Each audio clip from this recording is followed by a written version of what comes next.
शांति। आज 30 मार्च 2026 की बाबा की साकार वाणी है। बाबा कहते हैं, मीठे बच्चे, शिव बाबा के इस रचे हुए रुद्र यज्ञ की तुम्हें बहुत बहुत संभाल करनी है। यह है बेहद का यज्ञ स्वराज्य पाने के लिए। आज का प्रश्न है, इस रुद्र यज्ञ का रिस्पेक्ट किन बच्चों को रहता है? उत्तर में बाबा कहते हैं, जो इसकी विशेषता को जानते हैं। इस रुद्र ज्ञान यज्ञ की विशेषता को जानते हैं। बाबा कहते हैं, तुम्हें पता है कि इस रुद्र यज्ञ से हम कौड़ी से हीरे जैसा बनते हैं। इसमें सारी पुरानी दुनिया स्वाहा होती है। इस पुराने शरीर को भी स्वाहा करना है। कोई भी ऐसा बेकायदे कर्म न हो जिससे यज्ञ में विघ्न पड़े। जब ऐसा ध्यान रहे तभी रिस्पेक्ट रख सकते हैं इस यज्ञ की। आज का गीत है, माता ओम शांति। बच्चों ने गीत सुना, जिन्होंने बनाया है वह तो बेचारे माता को जानते ही नहीं। नाम सुना है जगदम्बा, परंतु वह कौन थी, क्या करके गई, यह किसको भी पता नहीं है सिवाय तुम बच्चों के। जगदम्बा है तो जरूर बाप भी है, बच्चियां भी हैं और बच्चे भी हैं। जो जगदम्बा के पास जाते हैं उनकी बुद्धि में यह समझ नहीं है। सिर्फ बुद्ध पुजारी, बाबा कहते हैं, सिर्फ बुद्ध है अर्थात मूर्ति पुजारी हैं। देवी के आगे जाकर भीख मांगते हैं। अब यह राजस्व अश्वमेध अविनाशी रुद्र ज्ञान यज्ञ है। इसका क्रिएटर है माता पिता तत्वम। तुम भी यज्ञ के क्रिएटर हो। तुम सब बच्चों को इस यज्ञ की बड़ी संभाल करनी है। यज्ञ के लिए बहुत रिस्पेक्ट रहना चाहिए।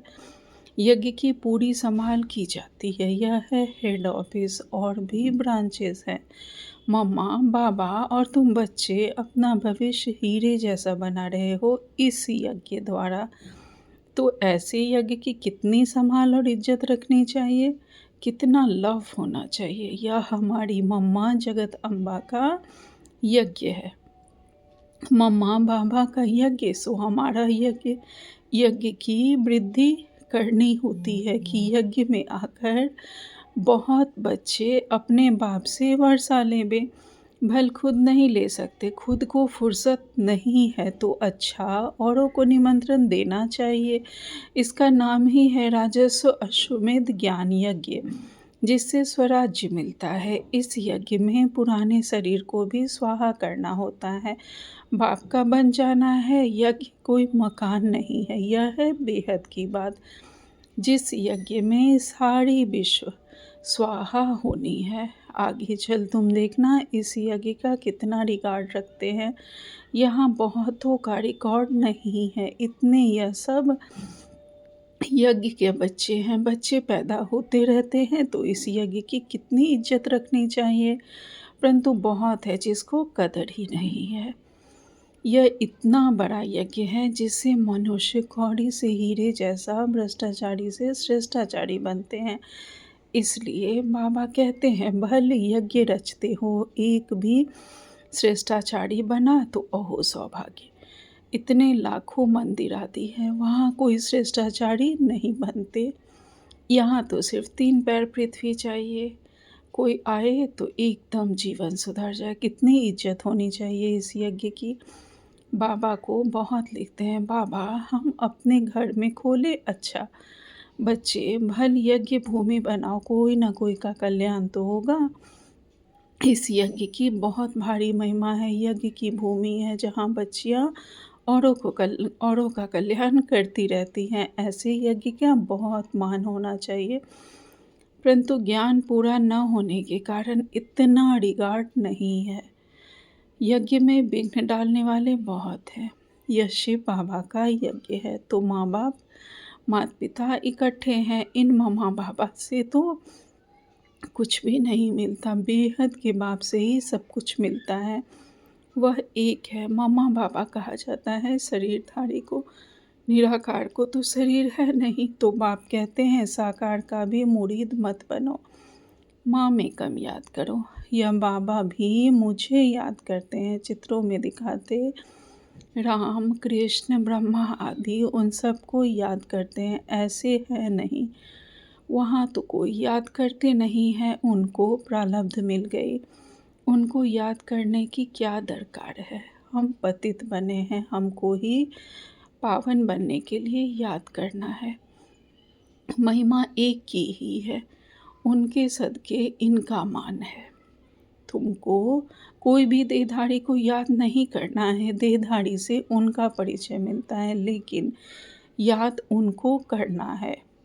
बाबा भी देहधारी है, सब परिचय देते हैं, परंतु बहुत ऐसे भी बेसमझ बच्चे हैं जो कहते हैं हम तो डायरेक्ट शिव बाबा की प्रेरणा से ज्ञान ले सकते। अगर ऐसा होता तो फिर इस रथ में उनको आने की दरकार क्या थी? अगर शिव बाबा से ही डायरेक्ट मिलता तो बाबा को इस ब्रह्मा बाबा के रथ का आधार क्यों लेना पड़ता? ऐसे भी हैं जो समझते हैं इस साकार से हमारा क्या काम। बाप कहते हैं मन मनाभव, उनको याद करो, परंतु थ्रू तो इनके कहते हैं ना।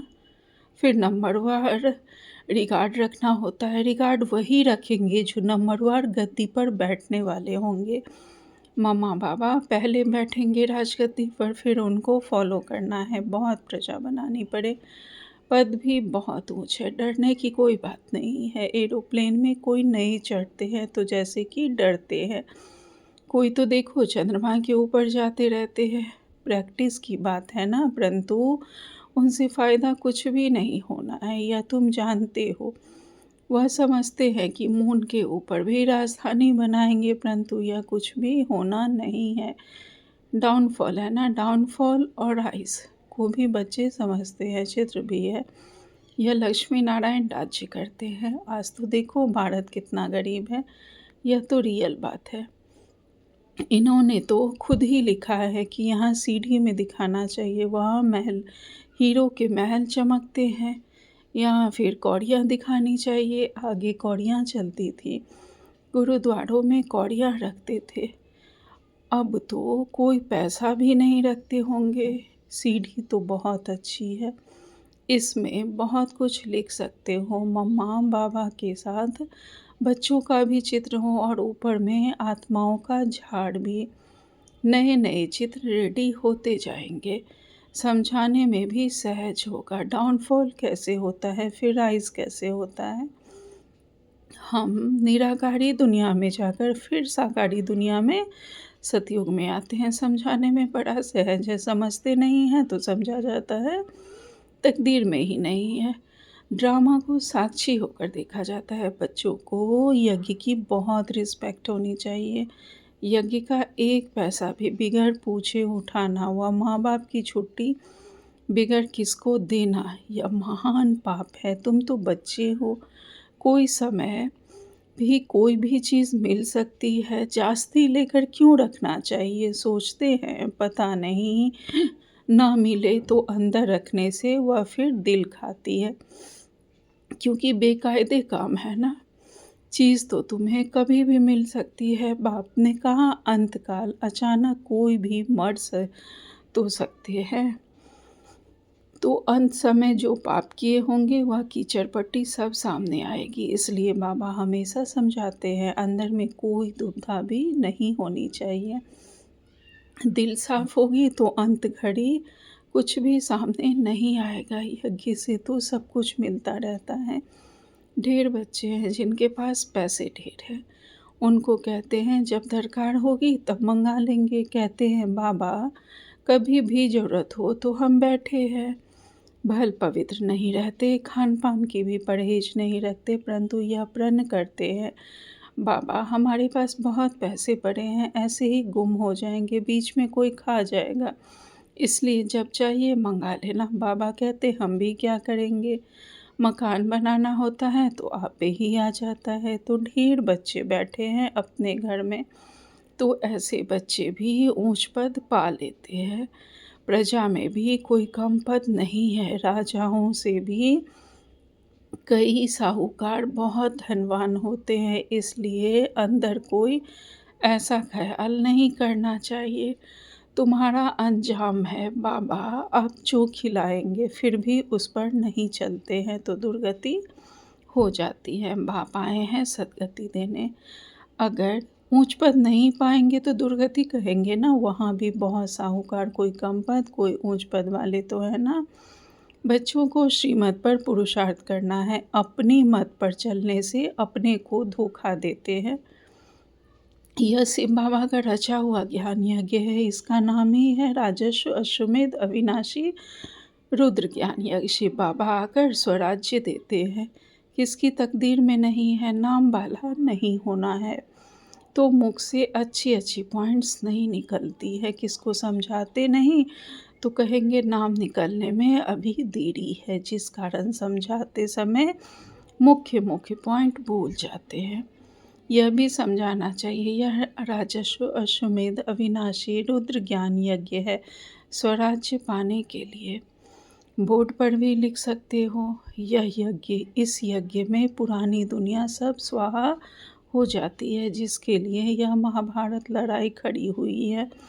विनाश के पहले सब स्वराज्य पद लेना हो तो आकर लो। बोर्ड पर तुम बहुत कुछ लिख सकते हो, एम ऑब्जेक्ट भी आ जाए। नीचे लिखना चाहिए स्वराज्य पद मिलता है, जितना हो सके क्लियर लिखत होनी चाहिए, जो कोई भी पढ़ने से समझ जाए। बाबा डायरेक्शन देते हैं ऐसे ऐसे बोर्ड बनाओ, यह अक्षर जरूर लिखो। आगे चल इस यज्ञ का प्रभाव बहुत निकलेगा, तूफान तो बहुत आएंगे। सच कहते हैं सच की नाव हिले डुले लेकिन डूबे नहीं। क्षीर सागर तरफ जाना है तो विषय सागर तरफ दिल नहीं रहनी चाहिए। जो ज्ञान नहीं लेते उनके पिछाड़ी पकड़कर अपना टाइम वेस्ट नहीं करना चाहिए। समझानी तो बहुत बहुत सहज है। तुम ही पूज्य देवी देवता थे, अब पुजारी बने हो। फिर बाप कहते हैं माँ में कम याद करो तो खाद निकल जाएगी, तुम्हारे पाप भस्म हो जाएंगे और कोई उपाय नहीं है। यही सच्चा सच्चा उपाय है, परंतु योग में रहते नहीं हैं। देह अभिमान बहुत है, देह अभिमान जब मिटे तब योग में रह सकते। फिर कर्मातीत अवस्था हो, पिछाड़ी में कोई भी चीज़ याद नहीं आनी चाहिए। कोई कोई बच्चों का कोई चीज़ में इतना मोह पड़ जाता है जो बात मत पूछो। शिव बाबा को कभी याद ही नहीं करते। ऐसे बाप को पर्पसली खास याद करना चाहिए।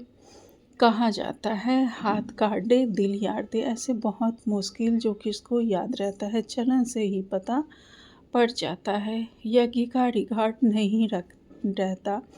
इस यज्ञ की बड़ी संभाल रखनी चाहिए। संभाल की गोया बाबा को खुश किया, हर बात में संभाल चाहिए।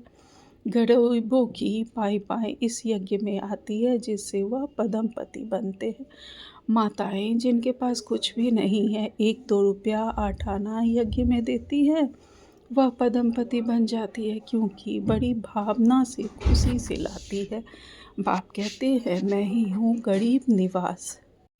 बाबा कहते हैं मैं ही हूँ गरीब निवास, तुम बच्चों के लिए ही आया हूँ। कोई 8 आना ले आते हैं, बाबा मकान में एक ईंट लगा दो, कभी 2 मुट्ठी अनाज भी ले आते, उनका तो बहुत हो जाता है। कना कना मुहर बराबर हो जाता है। ऐसे थोड़े ही कि तुमको गरीबों को बैठ दान देना है, गरीबों को तो वह लोग दान देते हैं। ऐसे तो दुनिया में ढेर गरीब है, सब आकर यहाँ बैठ जाए तो माथा ही खराब कर देबे। ऐसे तो बहुत कहते हम यज्ञ में समर्पण हो, परंतु संभाल कर लेना होता है। ऐसा न हो यज्ञ में आकर उधम मचावे। यज्ञ में तो बहुत पुण्य आत्मा बनना चाहिए, बड़ी संभाल करनी चाहिए, रिगार्ड रखना चाहिए यज्ञ के लिए। जिस ईश्वरीय यज्ञ से हम अपना शरीर निर्वाह करते हैं, यज्ञ का पैसा किसको देना बड़ा पाप है। यह पैसे हैं ही उनके लिए जो कौड़ी से हीरे जैसा बनते ईश्वरीय सर्विस में है। बाकी गरीबों आदि को देना यह दान पुण्य तो जन्म जन्मांतर करते आए हो, उतरते उतरते पापात्मा ही बनते गए। तुम बच्चे सबको बाप का परिचय देने के लिए छोटे छोटे गांव में भी प्रदर्शनी करते रहो। एक गरीब भी निकल आए तो वह भी अच्छा है, इसमें कोई खर्चा तो है नहीं। लक्ष्मी नारायण ने यह रजाई पाई, क्या खर्चा किया? कुछ भी नहीं। विश्व की बादशाही पाने के लिए खर्चा कुछ भी नहीं किया। वह लोग आपस में कितना लड़ते हैं, बारूद आदि पर कितना खर्च करते हैं। यहाँ तो खर्चे की कोई बात नहीं, बिगड़ कौड़ी खर्चा सेकंड में विश्व की बादशाही लो। अल्फ को याद करो, बेबादशाही है ही। बाप कहते हैं जितना हो सके सच्चे दिल से सच्चे साहेब को राजी करो तो सचखंड के मालिक बनेंगे। झूठ यहाँ नहीं चलेगी, याद करना है, ऐसे नहीं। ऐसे नहीं हम तो बच्चे हैं ही, याद करने में बड़ी मेहनत है, कोई भी कर्म किया तो बड़े घोटाले में आ जाएँगे। बुद्धि ठहरेगी नहीं, बाबा तो अनुभवी हैं ना। बाबा बताते रहते हैं, कई बच्चे अपने को मियाँ मिट्ठू समझते हैं, परंतु बाबा कहते हैं बहुत मेहनत है, माया बहुत विघ्न डालती है। अच्छा, मीठे मीठे से खिलते बच्चों प्रति माता पिता बाप दादा को याद प्यार और गुड मॉर्निंग। रूहानी बाप की रूहानी बच्चों को नमस्ते। हम सब रूहानी बच्चों की रूहानी माता पिता बाप दादा को याद प्यार गुड मॉर्निंग और नमस्ते नमस्ते नमस्ते। शुक्रिया बाबा, आपका पद्मा पदम शुक्रिया। आज धारणा के लिए मुख्य सार में बाबा ने पहली पॉइंट कही है, अपने इस रुद्र यज्ञ की का बहुत बहुत रिस्पेक्ट रखना है। यज्ञ का वातावरण बहुत शुद्ध और पावरफुल बनाने में सहयोगी बनना है, इसकी प्यार से संभाल करनी है। दूसरी पॉइंट में बाबा ने कहा, अपने पास कुछ भी छिपा कर नहीं रखना है, दिल साफ तो मुराद हासिल। इस यज्ञ की कौड़ी कौड़ी अमूल्य है, इसलिए एक कौड़ी भी व्यर्थ नहीं गंवानी है, इसकी वृद्धि में सहयोग देना है। आज बाबा ने हमें वरदान दिया है, सदा विजयी भव। बाबा कहते, तीनों कालों को सामने रख, हर कार्य में सफल होने वाले सदा विजयी भव।